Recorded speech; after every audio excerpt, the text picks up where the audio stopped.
Sai IAS academy में आप सभी का स्वागत है। जैसा कि हमारी कुछ क्लासेस चल रही थी, हिंदी की रेगुलर क्लास हमारी जो चल रही थी है ना, उसी क्लास को हम जो है आगे बढ़ा रहे हैं। ठीक, हम शब्दों की बात कर रहे थे और शब्दों में एक उसका दूसरा सेक्शन हम लोग लेकर चल रहे थे, तत्सम तद्भव, है ना। तो पहले मैं आज आपको तत्सम तद्भव करा देता हूँ, फिर एक शब्द का मैं आपको प्रकार करा देता हूँ। ठीक है, तो जितना भी वोकैब का हिस्सा है ना, आप उसे पढ़ते रहिए, नोट्स बनाते रहिए और चीज़ों को जो है याद करते रहिए, है ना। हिंदी में अगर आप मेरे साथ मेहनत करेंगे तो आपको सफलता अवश्य मिलेगी। 100% आप जो है ना क्वेश्चन करके आएंगे। ठीक है, तो पहले मैं आपको कुछ तत्सम और तद्भव करा देता हूँ। मैंने तत्सम और तद्भव के 2 सेक्शन आपको करा दिए हैं। पहला सेक्शन मैंने तत्सम तद्भव का कराया था आपको, मानव शरीर के अंगों के नाम, उनके तत्सम तद्भव, और शायद में दूसरा सेक्शन आपको कराया है जो जानवर होते हैं, पक्षी होते हैं, है ना, उनके नामों के तत्सम तद्भव मैंने आपको कराए थे। आज हम जो है तत्सम तद्भव का तीसरा सेक्शन लेकर चल रहे हैं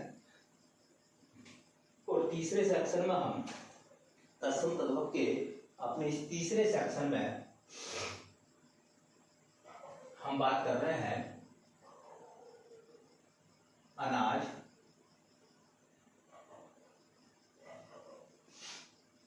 कोमा फल, कोमा सब्जी, कोमा वृक्ष आदि के नाम, आदि के नाम, है ना। इस सेक्शन को हम लोग जो है आगे बढ़ा रहे हैं, पहले अपने तत्सम तद्भव के। ठीक है, तो पहला हम लोग लिखेंगे तद्भव। ठीक, मैंने तद्भव के बारे में बता दिया था आपको कि ऐसे शब्द जो संस्कृत भाषा से हिंदी भाषा में आए हैं लेकिन उनका रूप बदल गया है। क्यों? क्योंकि वो विभिन्न भाषाओं से होते हुए आए हैं, है ना। तो वो तद्भव है। जो तत्सम है, तत्सम, है ना, ऐसे संस्कृत के शब्द जो सीधे हिंदी में आ गए हैं, संस्कृत भाषा के ऐसे शब्द जो सीधे हिंदी में आ गए हैं और उसी रूप में वो इस्तेमाल हो रहे हैं, उनका रूप नहीं बदला है, वो तत्सम होते हैं। ये मैंने आपको पहले बता दिया था। ठीक है, ठीक है, तो चलते हैं भैया तत्सम तद्भव के नाम, है ना। जैसे एक शब्द है अनाज, अनाज, देखिए ये शब्द वर्तनी में आता है, पहला आप याद रख लें। वर्तनी का शब्द है, अक्सर लोगों को कहते हुए आपने सुना होगा अनाज। अनाज शब्द नहीं होता, अनाज होता है। ठीक है, तो शुद्ध वर्तनी इसकी पूछी गई है ना। ऐसे एक शब्द आता अपने पास में अमीय, खूब एग्जाम में आया है ये अमीय शब्द, अमीय को पूछा जाता है ना। ऐसे एक शब्द है अमरूद, अमरूद। ऐसे एक शब्द होता है अखरोट, अखरोट। ठीक है बेटा, ऐसी एक शब्द होता है अखरोट के बाद ऐसी एक शब्द होता है अपने पास में अदरक, ऐसे एक शब्द होता है अमचूर, है ना। ऐसी एक शब्द होता है अपने पास में अजवाइन,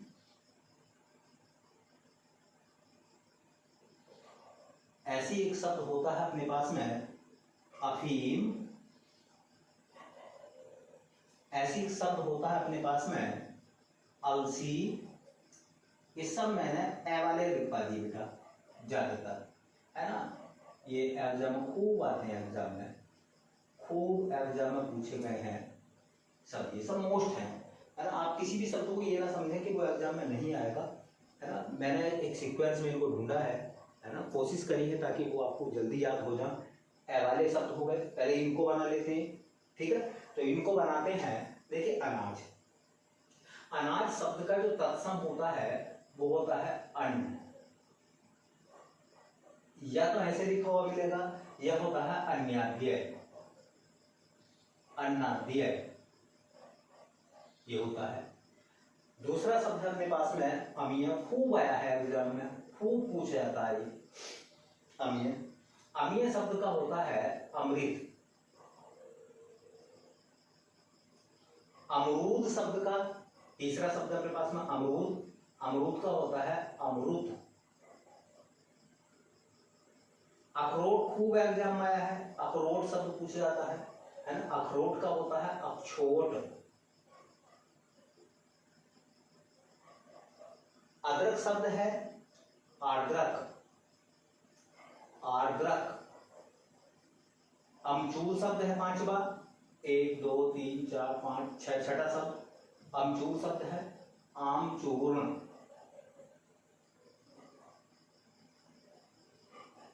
अजवाइन है, एग्जाम में पूछा गया है अजवाइन, है ना, यवनिका।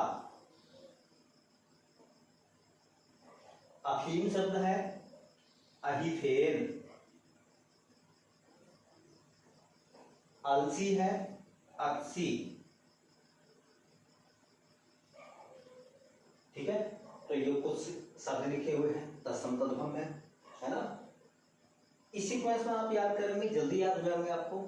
ठीक है, और अगर आपने एक बार ये पढ़ भर लिए तो जब एग्जाम आएगा और आप अच्छे से पढ़ते जाएंगे तो जो ऑप्शन आएंगे ना, 4 विकल्प, है ना, उस आधार पर आप सभी सवालों का जवाब तसल्ली से, बहुत शांति से और सही तरीके से आप दे पाएंगे।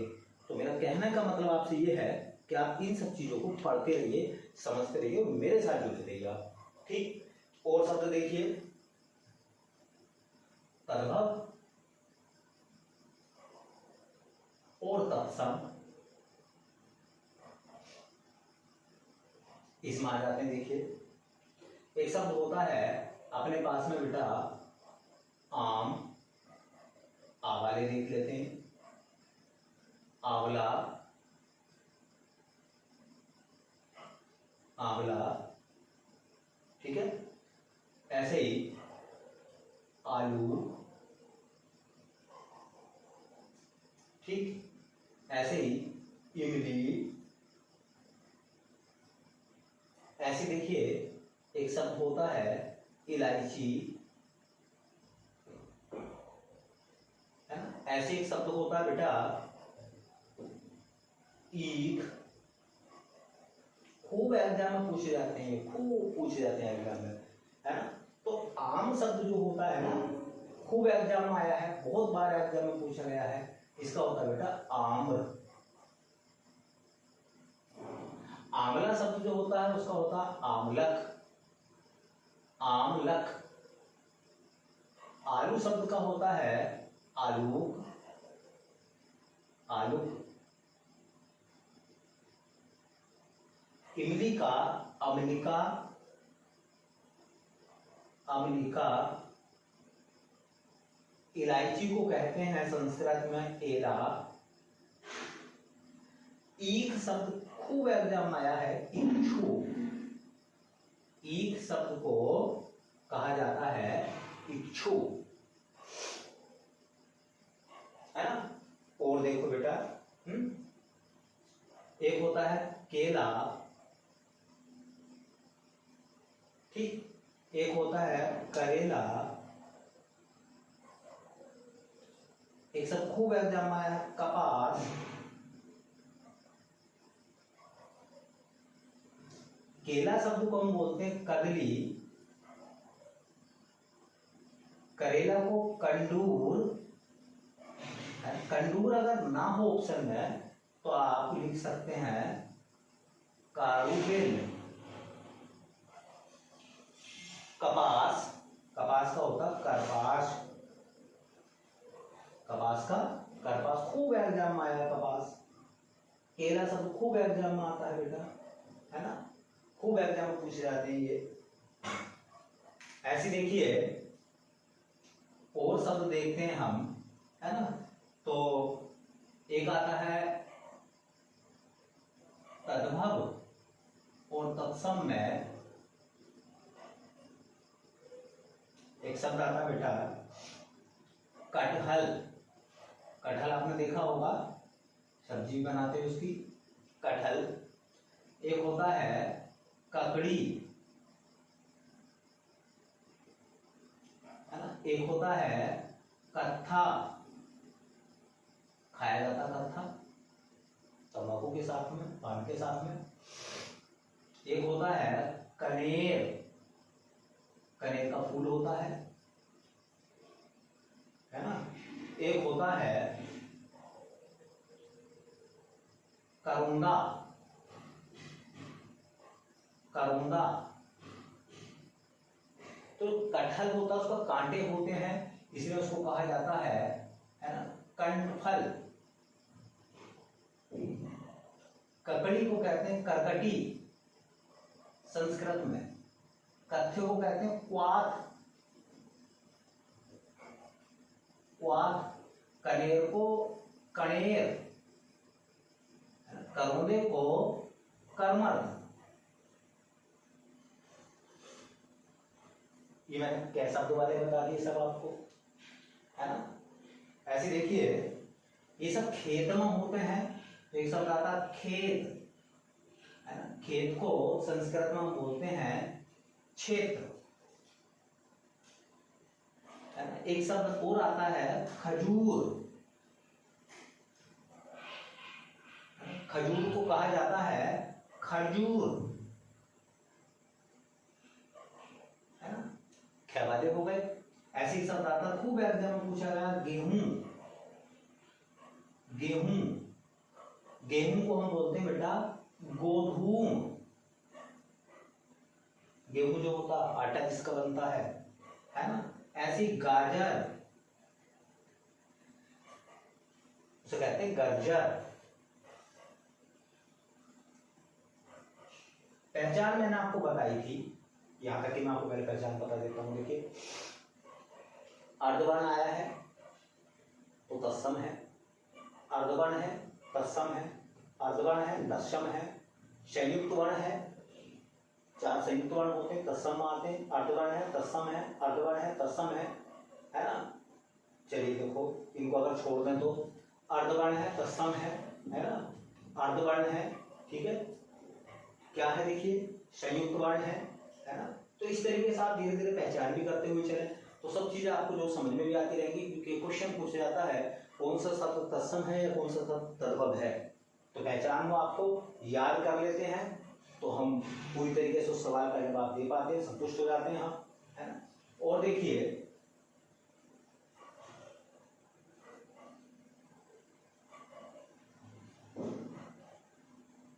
मेरे साथ खूब एग्जाम में पूछा गया एक शब्द है चना, है ना। तो चना शब्द जो है उसको हम बोलते हैं तत्सम में चणक। चने को बोला जाता क्या चणक, है ना। एक होता है जीरा, है ना। एक होता है जामुन। तो जो जीरा होता है उसे तो बोलते हैं हम जीरा। ये जामुन होता है उसे बोलते हैं जम्बू या जम्बुक। अगर जम्बुक भी हो ना तब भी वो ठीक माना जाएगा, कहीं कहीं जम्बुक मिलेगा आपको, तो जामुन या जम्बुक, ठीक है।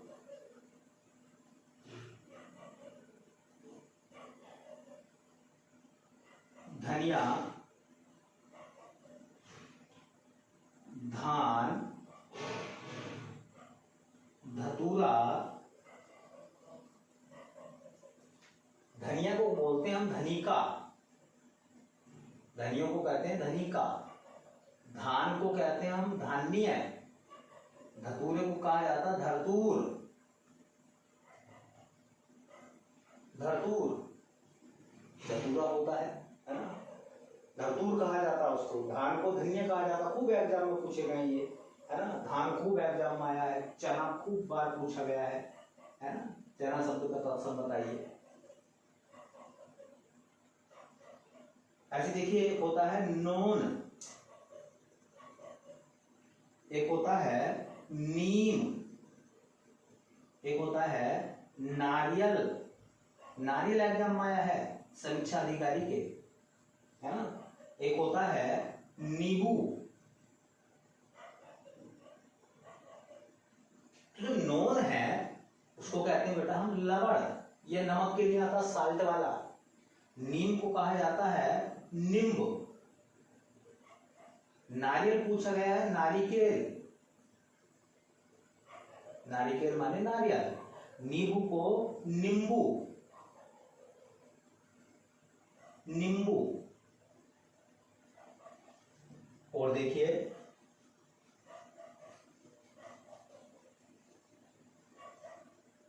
और शब्द आते हैं। पान, जो खाने वाला पान होता है, पीने वाला पान नहीं है, पान। पीपल, फूल। बांस, बेल, बेलुआ जिसको बोलते हैं। बाग, मिर्च, मूंग, मूंज जिसकी रस्सी बनती है। महुआ, महुए का पेड़ होता, ठीक है। तो जो पान होता है ना उसे बोलते हैं खाने वाला पान तांबूल, उसका तत्सम तांबूल। पीपल का पिप्पल, पिप्पल अर्धवर्ण आगे देखिए, है ना, इसमें भी अर्धवर्ण है। फूल का पुष्प, बांस का वंश। बेल जो होता है ना फल, उसका होता है बिल्व। बाग का वल्गा, अर्धवर्ण आ रहा है सब में देखो। अंकी बिंदी तत्सम में आती है और चंद्र बिंदु जो है वो तत्सम में आता है। मिर्च, मरीच। मूंग, मुदक, जो मुदक होता है। मूंज, मुंज। महुआ, मधुक। और देखिए बेटा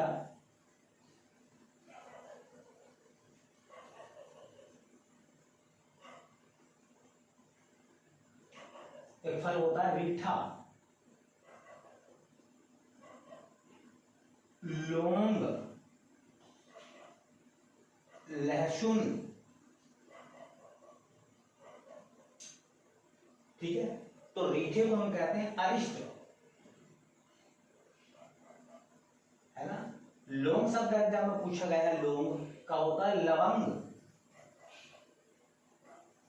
लहसुन का लहसुन, बड़ा सा तत्सम के दायरे में आता है अधिकांशतः, है ना।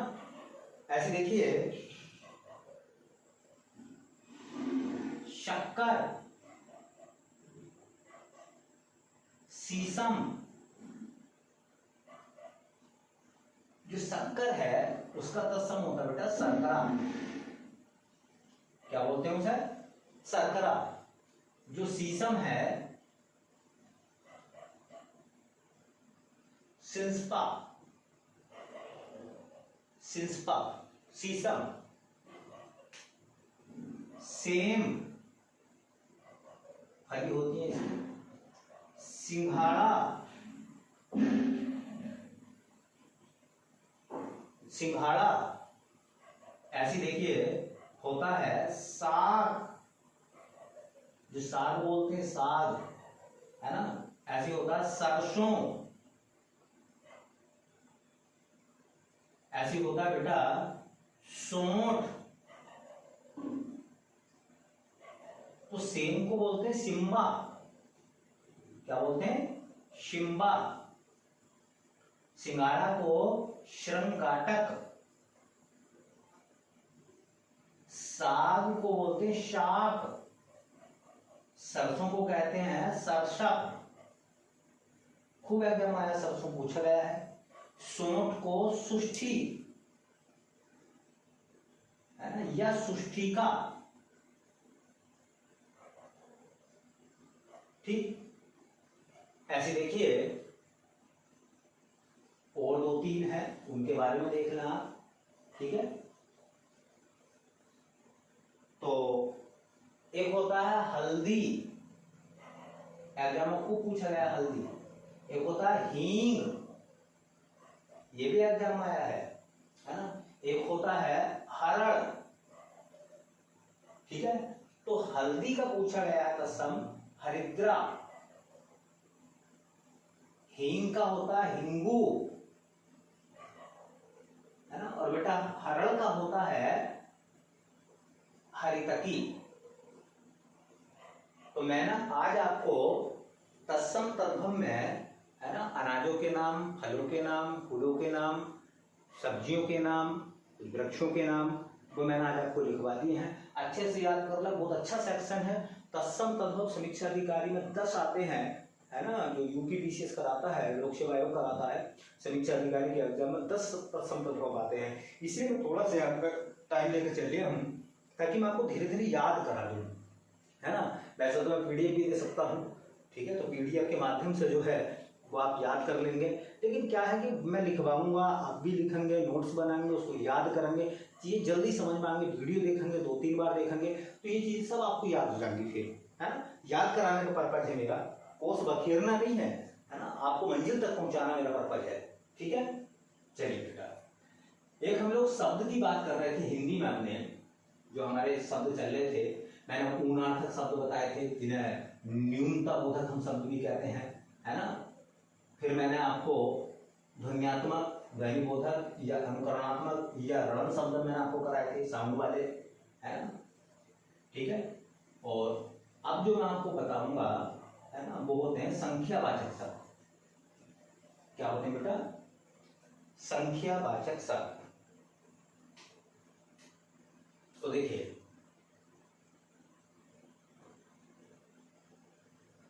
संख्या वाचक शब्द, ये मैं आपको 2 या 3 वीडियो में कराऊंगा, थोड़े करके, है ना, ताकि आप जो इन्हें समझते भी रहें। अरे सीधा क्वेश्चन तो नहीं आता है सर, लेकिन क्वेश्चन हो सकता है वो पर्यायवाची में पूछ ले, हो सकता है वो विलोम में पूछ ले, हो सकता है वन वर्ड में पूछ ले। मैं आपको बताऊंगा कैसे यहाँ से क्वेश्चन पूछे जाते हैं एग्जाम में। हमारा वोकैब भी तैयार होता रहेगा, ग्रामर भी हमारी चलती रहती है, ठीक है।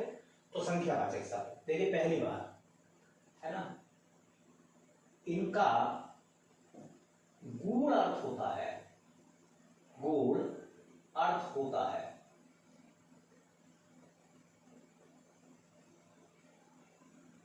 गूढ़ का मतलब है यहां फिक्स, फिक्स का मतलब आप समझ रहे हैं, इसमें कोई बढ़ोतरी या कमी नहीं हो सकती, है ना, ठीक है। तो इनका गूढ़ अर्थ होता है, इसलिए इन्हें, है ना, इसलिए इन्हें गूढ़ार्थी, गूढ़ार्थी शब्द भी कहते हैं।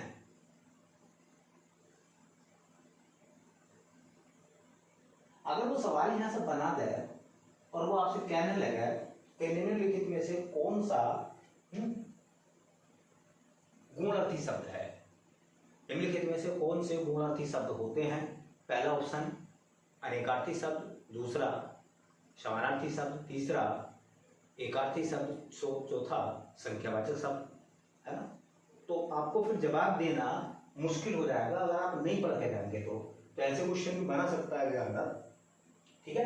तो इनका गुण अर्थ होता है, इसलिए इन्हें हम गुणार्थी कहते हैं, मतलब फिक्स होते हैं। जैसे आप सब जानते हैं कि अगर मैं बात करूं संख्या के रूप में, एक क्या है, तो दुनिया में एक सिर्फ और सिर्फ ईश्वर है ना।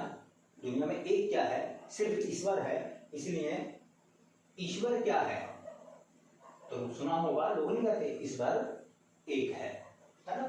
अगर हम बात करें दो की, दुनिया में दो क्या होते हैं, दो कौन कौन सी चीजें होती हैं, है ना। तो जैसे एक शब्द होता है अयन, अयन दो होते हैं, ठीक है। दूसरी बात उपासना, उपासना दो होती है। तीसरी बात पक्ष दो होते उपासना दो होती है, पक्ष दो होते हैं। चौथी बात, विद्या दो होती है। पांचवी बात, मार्ग हमेशा दो होते हैं। ठीक है, अब मैं बताऊंगा आपको कैसे। वैसा आपने सुना होगा अयन, अयन का मतलब होता है काल, अयन को हम काल भी कहते हैं। आपने सुना होगा कि सूर्य की दो अवस्थाएं होती हैं, सूर्य की दो अवस्थाएं होती हैं, है ना। कभी वो भूमध्य रेखा से उत्तर में चला जाता है, कभी वो भूमध्य रेखा के दक्षिण में चला जाता है। अगर सूरज भूमध्य रेखा के उत्तर में जाता है तो आपने ज्योग्राफी में सुना होगा, उसको हम बोलते हैं उत्तरायण। उत्तरायण या उत्तरायण। तो एक तो उत्तरायण होता है जब सूरज भूमध्य रेखा के दक्षिण में चला जाता है, मकर रेखा की तरफ चला जाता है, तब उसे सूर्य की स्थिति को कहा जाता है दक्षिणायन। तो आपको पता चल गया होगा कि अयन हमेशा दो ही होते हैं। पूर्वायन पश्चिमायन आपने नहीं सुना होगा। सूरज की दो ही अवस्था होती हैं, या तो वो भूमध्य रेखा के ऊपर जाएगा कर्क रेखा की तरफ तो उत्तरायण की स्थिति है, जब वो भूमध्य रेखा के नीचे मकर रेखा की तरफ जाता है तो उसे हम बोलते हैं दक्षिणायन। तो अयन दो होते हैं, उत्तरायण और दक्षिणायन। उपासना, उपासना मतलब होता है प्रार्थना, प्रार्थना दो होती है ना। प्रार्थना हम दो तरीके से करते हैं। आपने नाम सुना होगा सगुण, है ना। सगुण ब्रह्म की उपासना करने वाले लोग या फिर निर्गुण ब्रह्म की उपासना करने वाले लोग। तो सगुण या निर्गुण, तो उपासना दो होती है ना। या तो हम सगुण उपासक हैं या हम निर्गुण उपासक हैं, है ना। आपने सुना होगा जब हम हिंदी में पढ़ेंगे भक्ति काल, है ना, तो भक्ति काल की शाखाएं आएंगी, है ना। तो निर्गुण और सगुण, कबीर निर्गुण से थे, तुलसी सगुण से थे, है ना। सगुण की भी शाखाएं हो जाती हैं फिर, है ना। राम भक्ति शाखा, कृष्ण भक्ति शाखा, वो बात अलग पढ़ेंगे हम लोग। लेकिन हाँ, उपासना दो ही होती हैं। पक्ष भी दो होते हैं, एक तो होता है कृष्ण पक्ष, ठीक है, और एक होता है शुक्ल पक्ष। शुक्ल पक्ष, तो पक्ष दो होते हैं बेटा, एक कृष्ण पक्ष और दूसरा होता है शुक्ल पक्ष। कृष्ण पक्ष क्या है ना। आपने देखा होगा कि पूर्णिमा के बाद, पूर्णिमा के बाद चंद्रमा धीरे धीरे धीरे धीरे घटना शुरू हो जाता है, अर्थात रात में अंधेरा होता है, अमावस्या तक वो घटता है, उसे कहते हैं हम कृष्ण पक्ष। शुक्ल पक्ष जब चंद्रमा बढ़ती हुई अवस्था में होता है, चांदनी बिखरी हुई होती है, जो कहलाता है शुक्ल पक्ष। विद्याएं दो होती हैं, परा और अपरा। परा कोमा अपरा। परा क्या है मैं आपको बता दूं। परा क्या है ना, जो हम परलोक के लिए ज्ञान अर्जित करते हैं, आध्यात्मिक क्षेत्र का जो ज्ञान है, आध्यात्मिक क्षेत्र की जो नॉलेज है, विद्या है, वो परा है। भौतिक जगत, इस दुनिया में जीने के लिए जो हम पढ़ रहे हैं, है ना, जो चीज समझ रहे हैं, वो अपरा है। मार्ग भी दो होते हैं, रास्ते हमेशा दो होते हैं, एक तो प्रवृत्ति जुड़ाव वाला मार्ग, जुड़ने के लिए, निवृत्ति मुक्त होने के लिए, है ना।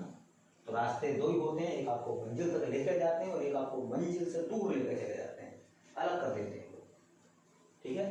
तो मार्ग दो होते हैं, प्रवृत्ति और निवृत्ति, है ना। ये सब क्या है, फिक्स वर्ड है, ये सब के सब क्या है, संख्यावाचक शब्द हैं, ये नहीं बदलते हैं, है ना। ये सब के सब फिक्स हैं। अयन दो होते हैं, उपासनाएं दो होती हैं, पक्ष दो होते हैं, विद्या दो होती हैं, मार्ग भी दो होते हैं, ठीक। अगर हम इसी सेक्शन को और थोड़ा सा आगे देखें, है ना, चीजों को और देखें, तो आपने तीन से क्या बनता है, तीन पे फिक्स चीजें क्या है तीन में, है ना। तीन में फिक्स चीजें होती बेटे, जैसे अग्नि, आग तीन प्रकार की होती है। त्रि क्या है, त्रि अग्नि है ना। आग तीन प्रकार की होती है। तीन प्रकार की आग देखिए कौन कौन सी होती है। एक तो होती है बेटा दावानल, खूब अच्छा बनबट बनता है, एक बड़वा नल, है ना, और एक होता बेटा दावा नल, बड़वा नल, जठा नल। तोड़ेंगे तो दाव प्लस अनल, अनल कहते हैं आपको, वड़ प्लस अनल, जठर प्लस अनल। खूब एग्जाम में पूछा गया है, दाव, दावानल, जंगल में लगने वाली आग, वन वर्ड है ये, याद रख लेना मेरे साथ, वन वर्ड भी याद हो जाएंगे यहीं पे, है ना। जंगल में लगने वाली आग को हम क्या बोलते हैं? जंगल में लगने वाली आग, वनों में लगने वाली आग कहलाती दावानल।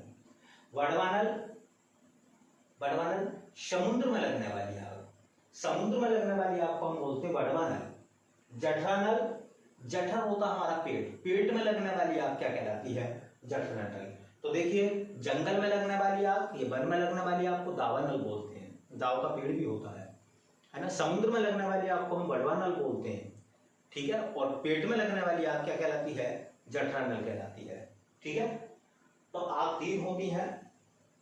ऐसे देखिए बेटा, काल,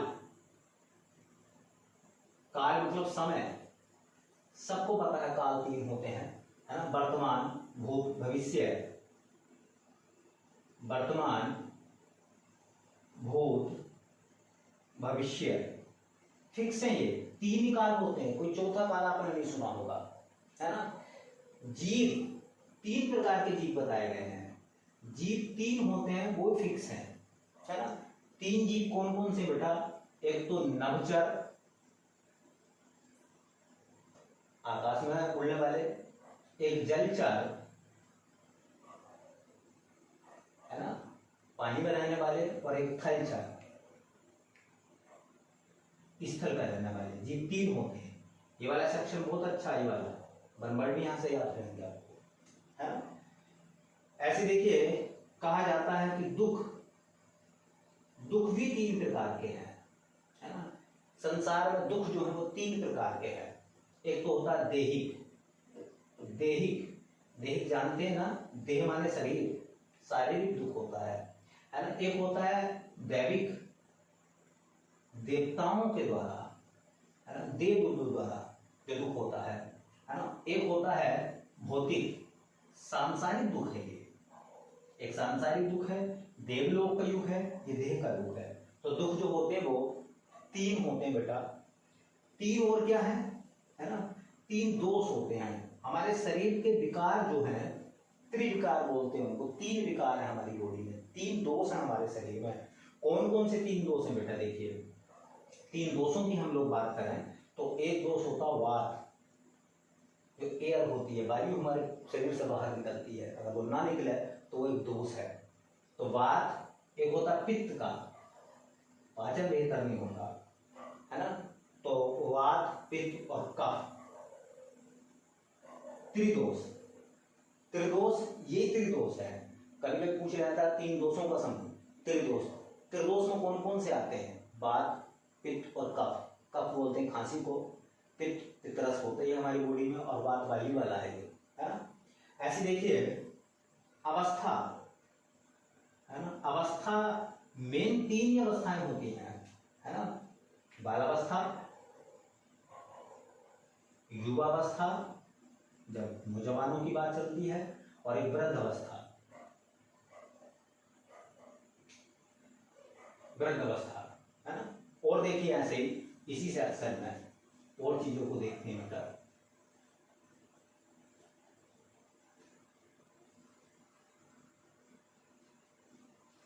देव तीन होते हैं बेटा, त्रिदेव, तीन देवों का समूह। देव तीन होते हैं, कौन कौन से तीन देव होते हैं? ब्रह्मा, विष्णु, महेश।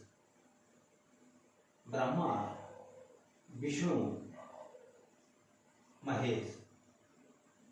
महेश कहा जाता है भगवान शिव को, है ना।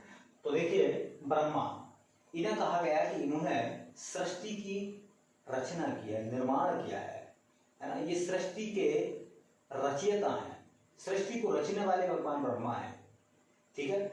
दूसरी बात, विष्णु, सृष्टि के पालन करता है ये, है ना, सृष्टि के पालन करता है ये, पालने वाले, है ना। तीसरी बात, महेश, सृष्टि के संहारक हैं, है ना। तो हर एक का रोल है अपना। तो त्रिदेव में ब्रह्मा, विष्णु, महेश, है ना। ऋण कहा जाता है, ऋण भी तीन प्रकार के होते हैं, है ना। ऋण तीन प्रकार के होते हैं। एक होता है पितृ ऋण, पिता का कर्ज जो हमारे ऊपर रहता है, एक होता है ऋषि ऋण, गुरु का, है ना, ऋषि ऋण गुरु का ऋण होता है जिससे हमने शिक्षा प्राप्त की है। और एक होता है देव ऋण, है ना, देव ऋण ईश्वर का ऋण है ये हमारे ऊपर, है ना। तो सृष्टि में हम 3 ऋणों से बंधे हुए होते हैं। पिता का कर्ज होता है, गुरु का कर्ज होता है, ऋषि का कर्ज होता है, और एक कर्ज होता है देवों का, इसलिए उनको बोलते हैं हम देव ऋण। 3 होते हैं, अच्छा याद रख लेना, है ना। धन की गति, धन की गति, है ना। धन जो पैसा होता है, दौलत होती है, उसकी 3 गतियां हैं, वो 3 तरीके से गति करता है। दान के रूप में, भोग के रूप में, और नाश के रूप में। दान, भोग और नाश। अगर धन आपके पास में ज्यादा है तो आप दान दीजिए, खर्च भी करिए, उसका भोग करिए, है ना, नहीं तो वो नाश की तरफ बढ़ जाएगा, वो नाश करेगा, है ना। तो जो दौलत होती है, आप सबको पता है, दौलत के 3 रूप है ना। दौलत खर्च करने के लिए होती है, भोग करिए उसको, भोगिए, उसका इस्तेमाल करिए। दूसरे नंबर की बात, अगर ज़्यादा है तो लोगों की मदद करिए, उनकी सेवा में उसको लगाइए, ठीक है। तीसरी बात, अगर आप इन कामों को नहीं करते हैं तो आपको नाश की प्रवृत्ति की तरफ ले जाएगा, ठीक है। ऐसी देखिए ऐषणा भी 3 होती है। ऐषणा का मतलब होता है इच्छा, 3 इच्छा होती है। लोकेषणा संसार की इच्छा, लोकेषणा संसार की इच्छा। वित्त ऐषणा पैसे की इच्छा। पुत्र ऐषणा बेटे की इच्छा।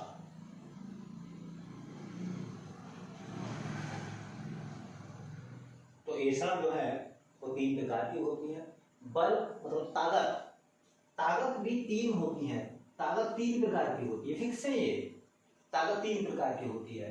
एक तन की ताकत होती है, बलिष्ठ शरीर, ठीक है, इनके शरीर बलिष्ठ होते हैं, मजबूत होते हैं, है ना।